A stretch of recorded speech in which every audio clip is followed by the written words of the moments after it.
Hey everybody, it's Shadowstar and Crystal here for another Arrow review. This time it's episode 20, The Fallen.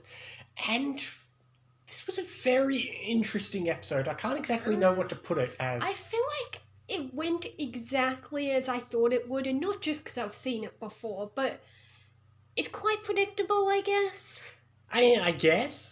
But, we pretty much hinted that, obviously, yeah, he's going to join the League, but picking up from where we left off last time, Thea was almost killed by Raz. Technically, she was dead. No, she wasn't. You saw her in the hospital. She didn't flatline. Basically. I mean, they said that they could put her on life support, but she'd be on life support, but the doctors even recommended you should just let her go. Yeah, but we do learn more about the Lazarus Pit in this episode. Yeah. Because, now we actually... we've known it can heal anything, but now we learn there are side effects to healing greater injuries. Yeah, definitely. Yeah. But, okay. That's the thing about this episode. There's not really a... what do you call it?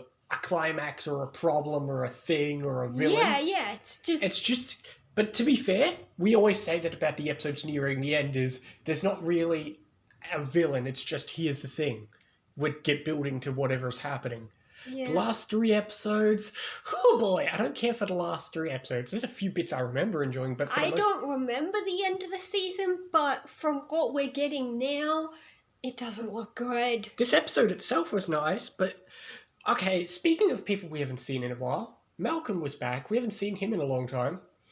And he's kind of legally dead, so how did he waltz into that hospital to visit Thea? Good question. He jumped through the window.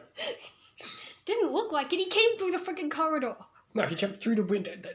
They're at the end of the corridor, so he jumped through that window and quickly went in the door when no one's looking. Oh, but I did like that scene because he made a nice parallel to the first episode where he almost word for word said the Thea we get won't be the Thea we lost. Oh yeah, that's a good thing. Nice one. I didn't notice that, but that's a clever parallel. Although this one's a bit more literal. Although not really. The effects don't last that long. Yeah.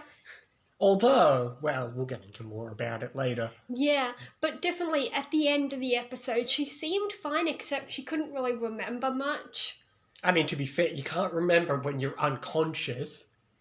No, she remembers being attacked. Yeah, but she doesn't remember, running through when they were escaping or anything like that. No. But, okay, we do have the flashback building to some stuff. They're chasing down the virus, but then at the end it accidentally gets released from the vial. Oh, and that's our flashback cliffhanger. But speaking of flashbacks... The inevitable has happened. They've spoiled the flashbacks. Oh, yeah. They mentioned just like... Ikea. Not as bad as Season 2, blatantly spoiling everything. But, yeah, I did say eventually they'd spoil something big with the flashbacks. But to be fair, you could have kind of figured out something was going to happen. Because, we've seen Tatsu in the present. We've seen Maseo in the present. But where's Akira? Exactly.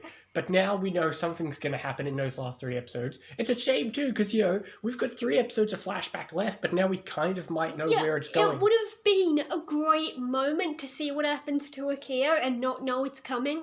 Speaking of, I don't want to call it drama, but things that continue on from the last couple of episodes, Ray was in this episode for a bit, and he did continue the little bit with, him and Felicity not being together. Yeah, he kind of accepted defeat. But it went pretty quickly and it wasn't dramatic, so I'm fine with it. Yeah, it was fine. Yeah, but exactly, Ray's such a good character. He deserves better. Yeah. But, well, I mean, he does lampshade something that happens later in the episode with Oliver and Felicity. Yeah. Yeah, they do it. They get together, but it doesn't change much. But that comes after a really good scene, though. The scene where Felicity goes to Raz. Oh, yeah. That scene, not for Felicity's sake, but that scene was actually really good for Raz. I actually really enjoyed a lot of what Raz had to say in that scene. Okay. It did. That's the thing. That's what I say. No villain is... That's the thing. No villain is evil. Every villain thinks they're right, and even in his own twisted way, some of the things he's saying are true. Or he does have wise words to say about how life works. Yeah. Yeah. But, well, speaking of people who have wise words to say, there was another good scene where Diggle talks with Maseo. Yeah. Yeah, I like and that that scene. was when they mentioned Akio. Yeah, that scene was good. But that scene was good too, because we haven't really had, like... It's nice to see Diggle... Because that's the thing, Diggle's always a straight man, the man who's, completely down to earth. So to see him That reacting... conversation might have contributed to Maseo deciding to help, because Diggle said, would Akio be proud? And then later on, Maseo admits, I mean, he basically quotes Tatsu and says, I'd be a shell. I'd be a shell, yeah. Yeah, for some reason they like quoting the flashbacks a lot more recently. Yeah. But yeah, there's a lot of Maseo in this episode. Yeah. And then they just keep making up the rules as they go along. Sorry, it wasn't Sarab who let them out, it was Maseo. Whatever happened to a man can't live by two names? It's the same guy. He betrayed you. But, I mean, that's it. The episode, like you said, the episode plays out exactly how you think. He joins the league, Thea's okay. Yeah, it's predictable, the other people but are it's pissed okay. off it. Exactly. It wasn't bad, not at all. The only thing I'm annoyed at is not the episode itself, but I know what comes next, and oh boy, I don't like what comes next. I think I can only go as high as 6.5. Oh, that's pretty low. I'll give it a 7.5.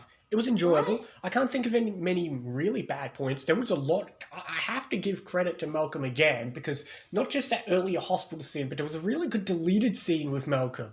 Oh, yeah. Yeah. But all in all, yeah, I enjoyed the episode. I can't think of anything bad. It's not exciting. There is a bit of drama. There is I a bit of actually weird... kind of like the deleted scene that showed that he said goodbye to Laurel. I guess Laura was here at the very end. It's just, oh, right, you're here, bye. Yeah, whereas if that had been in the full episode, then we would have seen her earlier on, and she'd be like, hey, where are you going? Well, we'll see that Laura got to do some stuff while they were away. Ah, yeah.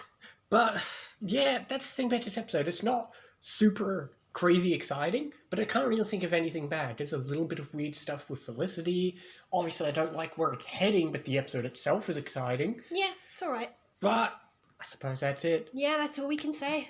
I mean, next episode is episode 21 called Elsa Him, which is just Oliver's league name, so there you go there. But, these last two Yarrow episodes, like I said, I don't know whether season 3 or 4 is worse, but I can downright say the ending of season 3 is worse than 4.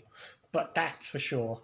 But we'll see if I still hate it as much next 3 episodes. I probably will. But I suppose that's it. Yeah. We will see you next time for more Arrow and other things as well. See you next time, guys. See you next time.